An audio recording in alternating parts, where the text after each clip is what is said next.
Please accept my humble ओबेइसेंस Guru master glory Shri Shri Prabhupada. सभी भक्तों को भी सादर में प्रणाम है। तो जो गुरु महाराज कहे, आज के विशेष दिवस पे सभी को जय श्री राम। और गुरु महाराज जी जो कहे, आज विषय विशेष उत्सव है। जहाँ उत्सव होता है वहाँ उद्धव होते हैं। तो शास्त्रों में सुना है, भागवत में सुना है, गुरु महाराज जी के आचार्य के मुखारविंद से। आज विशेष उत्सव पे हमारे बीच श्रीमान उद्धव प्रभु हैं, जो कि हमें आज गुरु महाराज जी जो संकेत किए ही है कि राम अयोध्या में तो आ रहे हैं, नव मंदिर में आ रहे हैं, इतने वर्षों के बाद ये सारी बातें तो हम सुन रहे हैं। लेकिन हम साधकों के लिए महत्वपूर्ण है कि क्या राम जी हमारे हृदय में आ रहे हैं क्या? जो महाप्रभु ने जगन्नाथ को कहा, मोरो मन वृंदावन, और फिर ये अभिलाषा की कि प्रभु आप मेरे हृदय में ही विराजमान होइए। तो हम सभी को हमारे आध्यात्मिक जीवन में ये महत्वपूर्ण स्थिति प्राप्त करनी है कि जहाँ भगवान अयोध्या के साथ साथ हमारे मन में, हमारे हृदय में विराजमान हो। तो उसे करने की विधि या उस विधि के विषय में श्रीमान उद्धव प्रभु कुछ विशेष प्रकाश डालेंगे। तो सभी भक्तों से अनुरोध है कि एकाग्र चित्त से आज का जपा टॉक सुनिए। प्रभु जी से अनुरोध करना चाहेंगे आज का टॉक प्रारंभ करें। प्रभु जी थोड़ा लेट हो चुका है, ऑलमोस्ट 15-20 मिनट, तो आप एक्सटेंड कर सकते हैं। टॉपिक कंप्लीट कर ठीक कर है ही विराम दीजिएगा। जी प्रभु जी। हरे कृष्ण। हरे कृष्ण। ओम नमो भगवते श्री रामाय। ओम नमो भगवते रामचंद्राय। ओम नमो भगवते रामभद्राय। नारायणं नमस्कृत्य नरं चैव नरोत्तमं देवीं सरस्वतीं व्यासं पूजयामुदीरयेत्। नष्टप्रायेष्वभद्रेषु नित्यं भागवतस्य सेवया भगवती उत्तमश्लोके भक्तिर्भवति नैष्ठिके। कृष्णाय वासुदेवाय देवकी नंदनाय च नन्दगोपकुमाराय गोविन्दाय नमो नमः। लोकाभिरामं रणरङ्गधीरं राजीवनेत्रं रघुवंशनाथं कारुण्यरूपं करुणाकरन्तं श्रीरामचन्द्रं शरणं प्रपद्ये। मनोजवं मारुततुल्यवेगं जितेन्द्रियं बुद्धिमतां वरिष्ठं वातात्मजं वानरयूथमुख्यं श्रीरामदूतं शरणं प्रपद्ये। दक्षिणे लक्ष्मणो यस्य वामे तु जनकात्मजा पुरतो मारुतिर्यस्य तं वन्दे रघुनन्दनम्। ओम ज्ञानतिमिरान्धस्य ज्ञानाञ्जनशलाकया चक्षुरुन्मीलितं येन तस्मै श्रीगुरुवे नमः। नमो विष्णुपादाय कृष्णप्रेष्ठाय भूतले श्रीमते लोकनाथस्वामिनिति नामिने। नमो विष्णुपादाय कृष्णप्रेष्ठाय भूतले श्रीमते भक्तिवेदान्तस्वामिनिति नामिने। नमस्ते सारस्वतीदेवे गौरवाणि प्रचारिणे निर्विशेष शून्यवादी पाश्चात्य देशतारिणे। जय श्री कृष्ण चैतन्य प्रभु नित्यानंद श्री अद्वैत गदाधर श्रीवासादि गौर भक्त वृंद। हरे कृष्णा कृष्ण कृष्णा हरे हरे। हरे राम राम राम हरे हरे। मुखं करोति वाचालं पंगुं लंघयते गिरिं यत्कृपातमहं वन्दे श्रीगुरुं दीनतारिणं परमानंद माधवं श्री चैतन्येश्वरम्।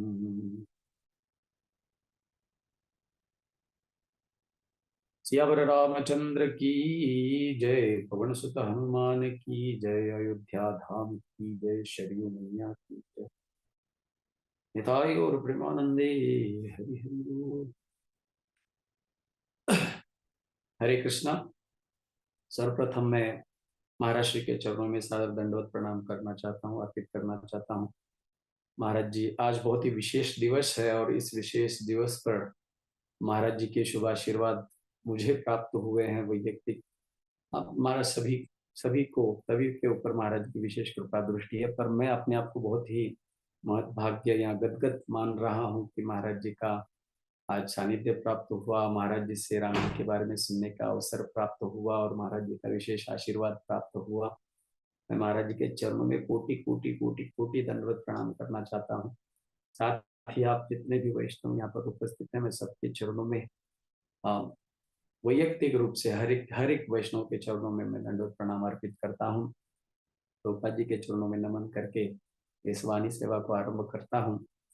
मुझे जब महाराज जी के मुख से मैं आज महाराज जी ने कहा कि वक्ता से पूर्व मैं बोलना चाहता हूँ, कुछ बोल रहा हूँ, और महाराज जी के आशीर्वचन हम लोगों ने सुने, तो सही में मैं बहुत ही गदगद हो गया कि मैं पद्ममाली प्रभु से जब बात कर रहा था तो किस विषय पर चर्चा करूं, ये निश्चित नहीं हो पा रहा था। तो अभी कुछ देर पहले हमने फाइनल किया, डिसाइड किया, मैंने उनको दो ऑप्शन दिए कि मैं रामचरित पूरा कह सकता हूँ, पूरा रामायण कुछ समय में, या फिर तो प्रभु जी ने पुनः आग्रह किया, वैसे टॉपिक दिया गया था कि ऐसे आप हमें मार्गदर्शन कीजिए कि कैसे भगवान हमारे भक्तों के हृदय में आ सकते हैं, आते हैं, इसके ऊपर आप प्रकाश डालिए, चर्चा कीजिए। तो फिर हमने ये फाइनल किया, डिसाइड किया कि हाँ हाँ, हमको इसी विषय पर हमें चर्चा करनी है। और जब महाराज जी ने आरंभ किया तो महाराज जी ने इस विषय को छेड़ा, इसका आरंभ किया, तो मैं बहुत ही ऐसे लगा कि मैं एकदम कृतार्थ तो हो गया हूँ कि महाराज जी के हृदय से हमारे हृदय के स्पंदन किस प्रकार से जुड़े हुए हैं। ये बहुत ही गदगदित हो गया कि महाराज जी ने इस विषय को छेड़ा। और महाराज जी कह रहे थे कि वाल्मीकि मुनि के आश्रम में प्रभु रामचंद्र जब आए तो वहां पर उन्होंने उनसे पूछा कि मैं कहाँ निवास कर सकता हूँ, कहाँ रह सकता हूँ।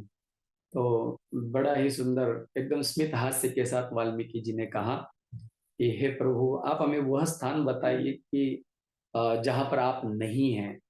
भगवान तो कण कण में समाविष्ट हैं, जैसे ब्रह्मा जी कहते हैं अंडांतरस्थ परमाणु चयांतरस्थम। अंडांतरस्थ भी प्रभु हैं, ब्रह्मांड में भी समाहित हैं, और साथ ही साथ परमाणु चयांतरस्थम, कण कण में प्रभु समाहित हैं।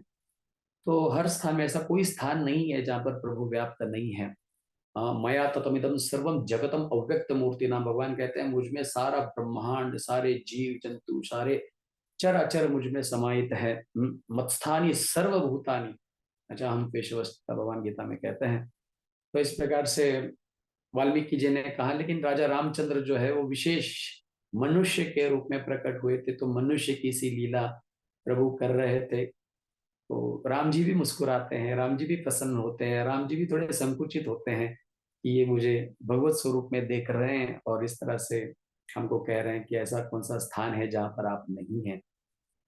तो फिर आगे राम जी थोड़े संकुचित हुए और उन्होंने कहा कि नहीं नहीं, आप स्पष्ट बताइए, क्योंकि आप वनवासी हैं, आप अरण्य में रहते हैं, साधु हैं, आश्रम बना के वन में निवास करते हैं, तो आप परिचित हैं, चप्पे चप्पे से परिचित हैं इस बड़े वन के। तो ऐसा उचित स्थान बताइए जहां पर मैं मेरे छोटे भाई लक्ष्मण जी के साथ और सीता महारानी के साथ मैं वहां पर निवास कर सकूं और जीवन उपयोगी आवश्यक जो वस्तुएं हैं वे हमें प्राप्त हो सके। तो चित्रकूट स्थान में रहने के लिए वाल्मीकि जी ने आग्रह किया कि वहां पर सब कुछ बढ़िया व्यवस्था है, तो आप वहां पे निवास कर सकते हैं।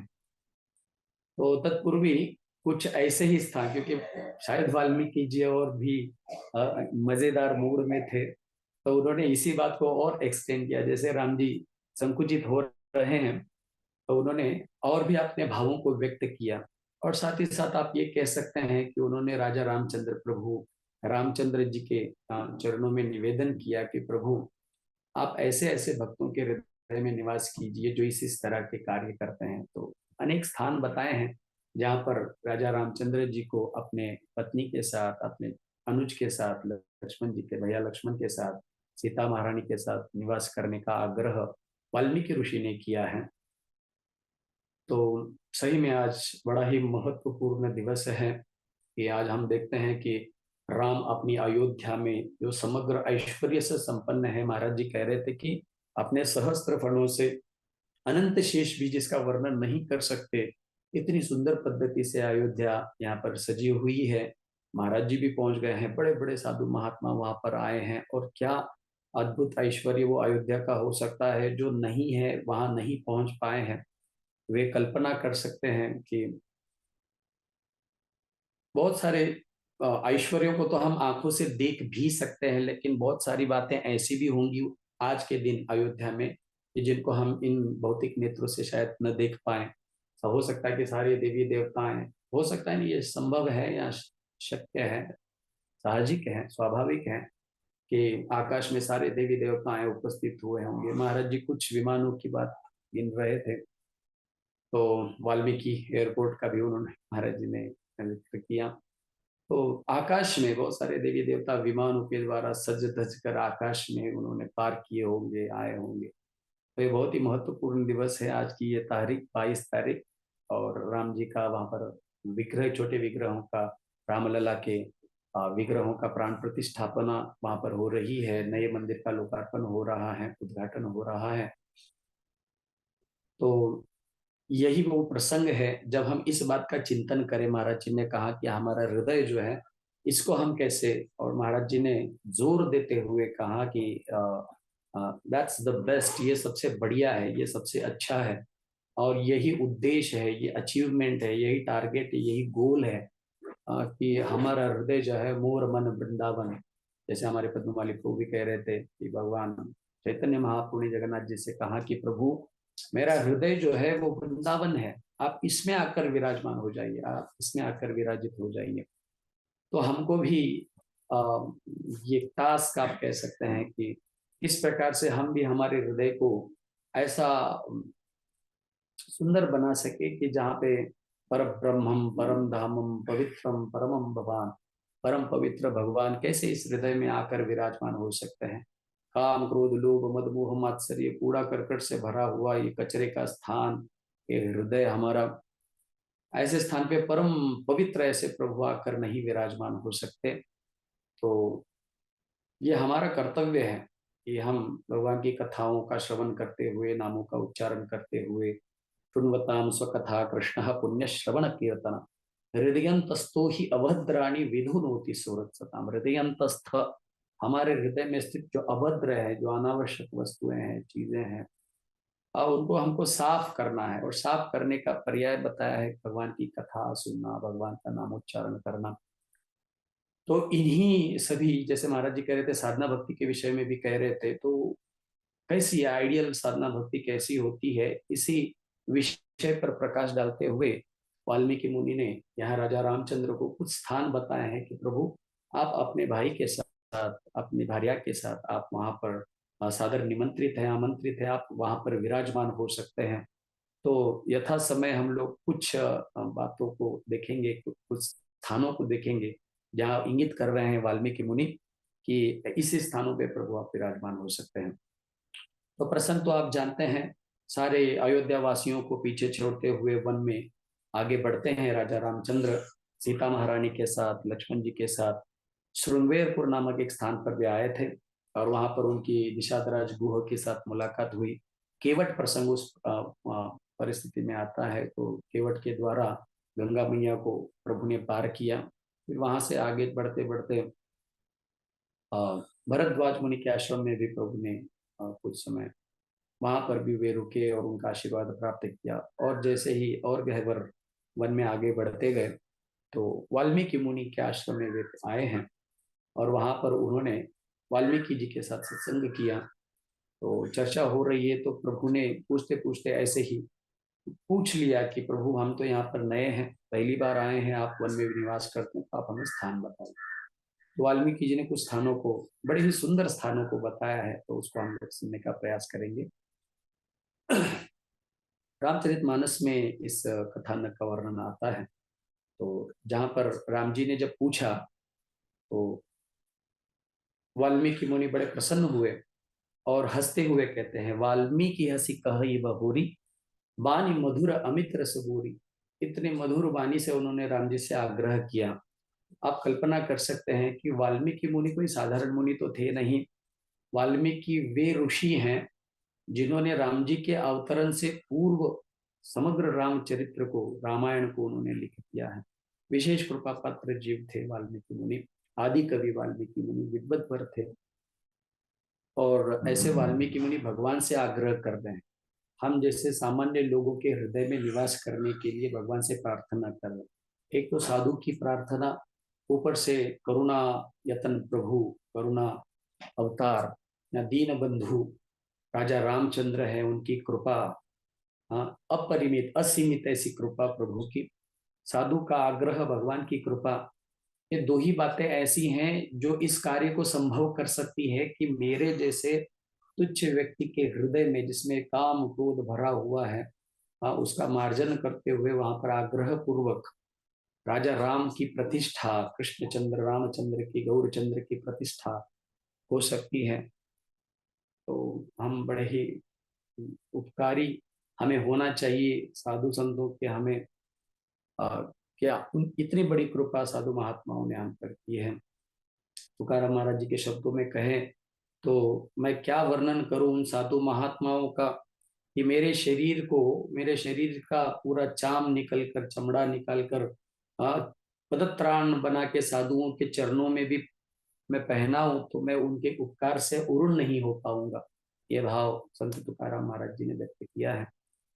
तो यहाँ पर आग्रह कर रहे हैं, और राजा रामचंद्र जैसे महाराज जी ने कहा, महाराज जी ने शुरुआत की और अंत भी कर दिया। महाराज जी ने कहा, राम जी प्रसन्न हुए, और अंत में राम जी ने आशीर्वाद दिया कि हाँ ठीक है, आप जो कह रहे हैं ये तथास्तु वैसे ही हो।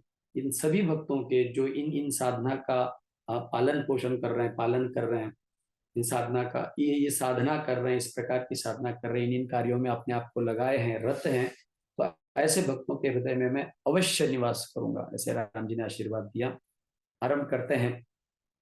सुनहु राम अब कहूँ निकेता, जहां बसहु सिय लखन समेता। निकेत कहते हैं स्थान को, निकेतन, ऐसे स्थान पर जहां पर व्यक्ति निवास करता है। तो हे राम, अब ध्यान से सुनो, मैं आपको ऐसे निवास स्थान बता रहा हूं जहां बसहु सिय लखन समेता, सीता महारानी और लखन के साथ। आप अकेले मत बैठिए, समग्र राम दरबार प्रस्थापित कर दीजिए, ऐसे स्थानों पर कहते हैं। सबसे पहले उन्होंने कहा, जिनके श्रवण समुद्र समाना, कथा तुम्हारी सुभग सरिदाना, भर ही निरंतर होई न पूरे, तिनके ही तुम कहूँ गुहरूरे। जिनके श्रवण समुद्र समाना, जिन्होंने अपने कानों को समुद्र बना लिया है, और कथा तुम्हारी सुभग सरिदाना, प्रभु आपकी कथाएं जो है वो गंगा आदि नदियों के समान है, सरिताओं के समान है। और भर ही निरंतर हुई न पूरे, जो नित्य निरंतर अपने कानों को भगवत कथा श्रवण में लगाए रखते हैं, इन्होंने अपने कानों को ही समुद्र बना दिया है। जैसे हम देखते हैं पृथु महाराज जी भी प्रार्थना करते हैं कि हमको हजारों कान दीजिए, ताकि भगवत कथा को हम सभी कानों से भर भर के श्रवण कर सकें। साधु महात्माएं कभी भी भगवान की कथाओं को सुनते नहीं, आघाते हैं। भागवत में बड़ा सुंदर वर्णन आता है, शौनक आदि ऋषि मुनि कहते हैं, वयम तो नवितृप्याम उत्तम श्लोक विक्रमे, यत शृण्वताम रसज्ञाना स्वादु स्वादु पदे पदे। एक तो हम तृप्त नहीं होते भगवान की कथा सुनते हुए, लेकिन साथ ही साथ में ये कहते हैं कि उल्टा ऐसा हो जाता है कि कथा सुनने के प्रति जो आस है, जो प्रेम है, जो लगाव है, जो चाह है, वो बढ़ती जाती है।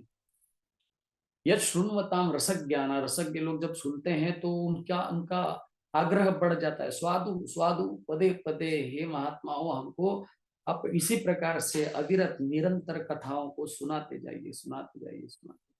हम देखते हैं गंगा आदि नदियां जब समुद्र में प्रविष्ट होती हैं, तो ऐसा कोई समय नहीं आता है कि चलो आपको सुबह 6 बजे से रात को 10 बजे तक ही प्रविष्ट होना है, फिर उसके बाद में 5-6 घंटा विश्राम होगा, नदी रुक गई है और फिर कल सुबह पुनः 6 बजे वो प्रविष्ट हो, ऐसा नहीं होता है।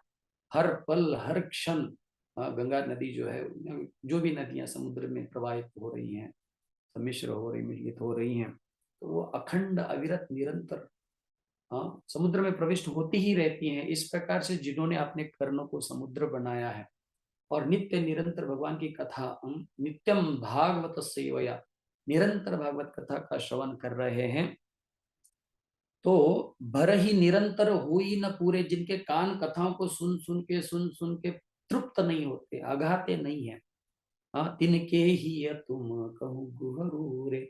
ऐसे भक्तों के जिन्होंने अपने कानों को समुद्र बनाया है और निरंतर आपकी कथाओं को सुनते रहते हैं, ऐसे भक्तों के हृदय में आप निवास कीजिए, भैया लक्ष्मण के साथ और माता जानकी के साथ। ये पहला स्थान उन्होंने बताया कि जिन्होंने अपने कानों को समुद्र बनाया है।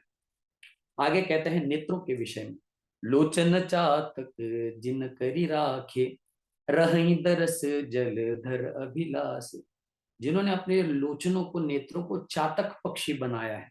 चातक पक्षी कैसे होता है, आगे कहते हैं, निदर ही सरित सिंधु सर भारी, रूप बिंदु जल हुई सुखारी। चातक एक ऐसा पक्षी है जो स्वाति नक्षत्र में जब वर्षा होती है तो उसकी जो विशेष बूंदें होती हैं उनका ही वो पान करके तृप्त होता है। ऐसे हो सकता है कि वो बहुत प्यासा है, बहुत प्यासा है, और किसी जलाशय में डूब जाए या गिर जाए, चाहे वो नदी हो सकती है, नदी, सरित, सिंधु, सरभारी, कोई बड़ा तालाब हो सकता है, समुद्र हो सकता है। यदि किसी भी बड़े जलाशय में भी यदि वह पक्षी गिरता है, भूखा प्यासा गिरता है, लेकिन फिर भी वो यह प्रयास करता है कि गलती से भी ये नदी का, यह समुद्र का, यह जलाशय का पानी मेरे मुख में न जाए, मैं नहीं पीना चाहता हूँ। एक कथा बड़ी सुंदर महाराज जी कह रहे थे, पूज्य राधा गोविंद महाराज की जय। महाराज जी कह रहे थे कि एक पक्षी, चातक पक्षी गंगा नदी में गिर गया और मर रहा था, प्यासा मर रहा था, लेकिन फिर भी उसने अपनी चोंच ऐसी ऊपर करके रखी थी और ऐसे ही बहता जा रहा था। किसी ने उसको कहा, भैया पानी पी लो, गंगा जी है, मर रहे हो, मरते मरते तो गंगा जल प्राशन कर लो। तो उसने कहा, नहीं नहीं नहीं, मुझे पता है, यदि कोई व्यक्ति मरते समय गंगा जल मुख में धारण करे, तुलसी माता को धारण करे, तो वह मुक्त हो जाता है, वो भगवत धाम चला जाता है। और मैं मुक्त नहीं होना चाहता, मैं पुनः चातक बन के जन्म लेना चाहता हूँ, और फिर से मैं उन विशेष स्वाति नक्षत्र की बूंदों की प्रतीक्षा करना चाहता हूँ।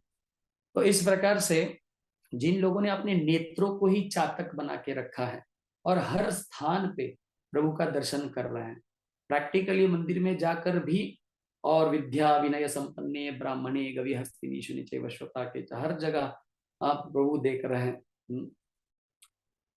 स्थावर जंगम देखी न देखी तार मूर्ति, सर्वत्र प्रकाश होए तार इष्ट देवेर स्फूर्ति।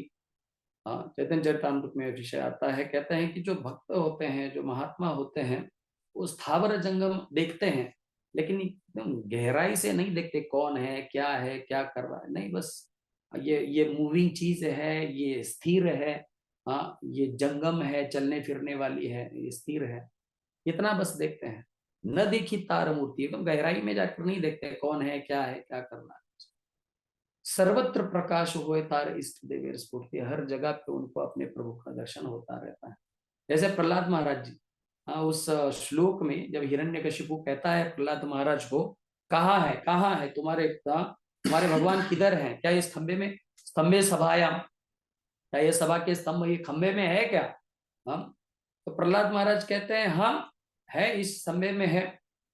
तो हिरण्यकशिपु ने कहा कि न दृश्यते, मुझे नहीं दिख रहा, लेकिन प्रहलाद महाराज कहते हैं दृश्यते, मैं तो देख रहा हूं। तो उसको गुस्सा आया, फिर जैसे उसने वो खंभा फोड़ा तो उस निर्जीव स्तंभ से प्रभु प्रकट हुए।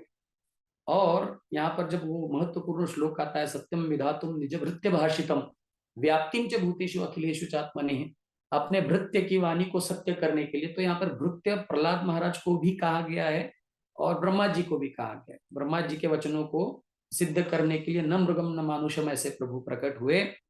लेकिन साथ ही साथ एक आचार्य कहते हैं प्रहलाद महाराज जी ने भी कहा कि ये खंबे में प्रभु हैं, क्योंकि वो देख रहे थे उस स्तंभ में। तो प्रहलाद महाराज की वाणी को भी सत्य करने के लिए नरसिंह भगवान उस निर्जीव स्तंभ से प्रकट हुए। तो जिन्होंने अपने नेत्रों को चातक पक्षी बना के रखा है, तो ऐसे लोगों को आगे कहते हैं, रूप बिंदु जल हुई सुखारी, केवल राजा रामचंद्र के, कृष्णचंद्र के, गौरचंद्र के दर्शन से ही जिनके नेत्र सदैव प्रसन्न होते हैं, तिनके हृदय सदन सुखदायक, बसहु बंधु सिय सह रघुनायक। ऐसे महान भक्तों के हृदय में आप निवास कीजिए, क्योंकि वो सुखदायक सदन है, ऐसा घर है जहाँ पे आपको बहुत मजा आएगा, प्रभु बहुत आनंद आएगा। ऐसे भक्तों के हृदय में आप जाकर बैठिए, अकेले मत जाइए, कहते हैं बंधु सिय सह रघुनायक, हे रघुनायक अपने बंधु और सीता महारानी के साथ अब जाए। आगे दोहा, जासु तुम्हार मानस विमल, हंसिनी जीवा जासु, मुक्ता हल गुण गण चुनहि, राम बसहु हियतासु।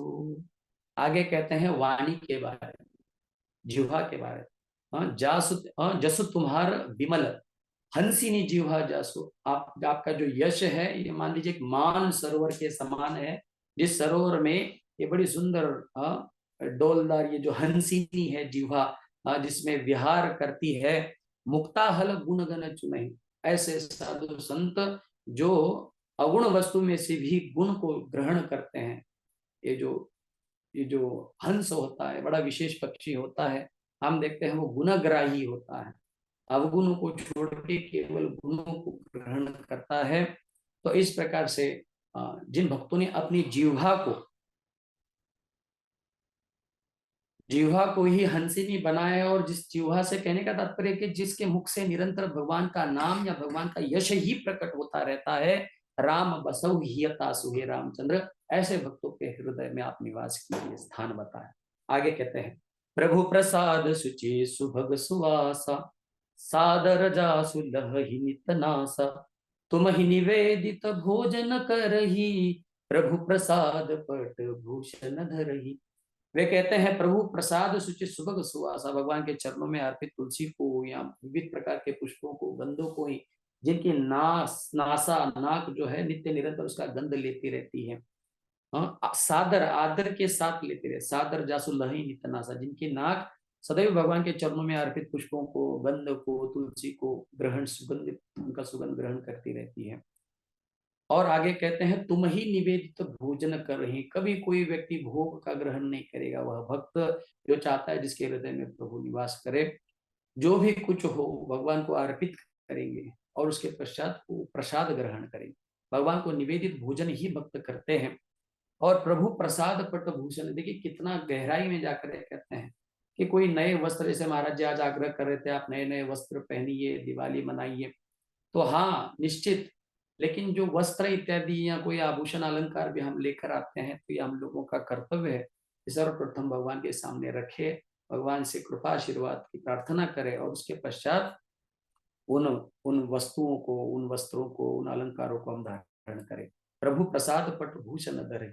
आगे कहते हैं, शीस नव ही सुर गुरु द्विज देखी, प्रीति सहित करी विनय विशेष। शीस नव ही सुर गुरु द्विज देखी। बहुत सारे यहाँ पर आप ये चर्चा का विषय है, लेकिन इतना गहराई में हम नहीं जाएंगे। देवी देवताओं को देखकर भी, कोई भी अन्य देवी देवता हो, उसके प्रति आसक्ति नहीं, उनकी कोई सेवा उपासना नहीं, लेकिन आदर के लिए जहाँ कहीं भी आपको कोई देवी देवता दिखते हैं तो उनको हम वंदन कर सकते हैं, उनसे प्रार्थना कर सकते हैं कि प्रभु आप ऐसी कृपा कर दीजिए कि हम भगवान की सेवा में नित्य निरंतर लगे रहें।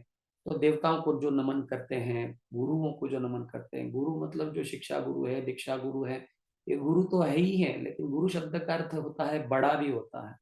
तो जो कोई हमसे बड़े हैं, जिनसे कुछ सीखने मिल रहा है, जिनकी कृपा हमें मिल रही है, तो ऐसे लोगों को देख के जो नमन करता है। और खास करके द्विज देखी, ब्राह्मणों को देख के, नमो ब्रह्मण्य देवाय गौ ब्राह्मण हिताय, जो भगवान ब्राह्मणों के विशेष प्रतिपालक है, ब्राह्मणों के प्रति भगवान को बहुत स्नेह है, प्रेम है। ऐसे ब्राह्मणों को देखकर जो नमन करता है, प्रीति सहित करी विनय विशेष। कभी कभी ऐसे होता है कि हम देखते हैं गुरु महाराज जी आ रहे हैं दूर से और हम प्रणाम करके ऐसे लगता है कि हमारी ड्यूटी कंप्लीट हो गई, अब आगे प्रणाम करने की कोई जरूरत नहीं है। लेकिन जब हम भक्ति शास्त्री पढ़ रहे थे तो एक बार माता जी, प्रशांत माता जी कह रहे थे कि नियम तो ये है कि आप देखते ही पहले कहीं कितने भी दूर हो गुरु महाराज, उनको प्रणाम कीजिए, लेकिन जब वे सामने आए और उनकी कृपा दृष्टि जब आप पर पड़ती है तो दूसरी बार पुनः आपको नमन करना चाहिए, शिष्टाचार है। महाराज देखते ही हमको, या साधु संत देखते ही पुनः एक बार उनके चरणों में नमन करना है। ऐसा नहीं हमारे आपकी गलती है, आपने देखा नहीं, मैंने तो प्रणाम कर ही लिया, ये भाव नहीं होता है।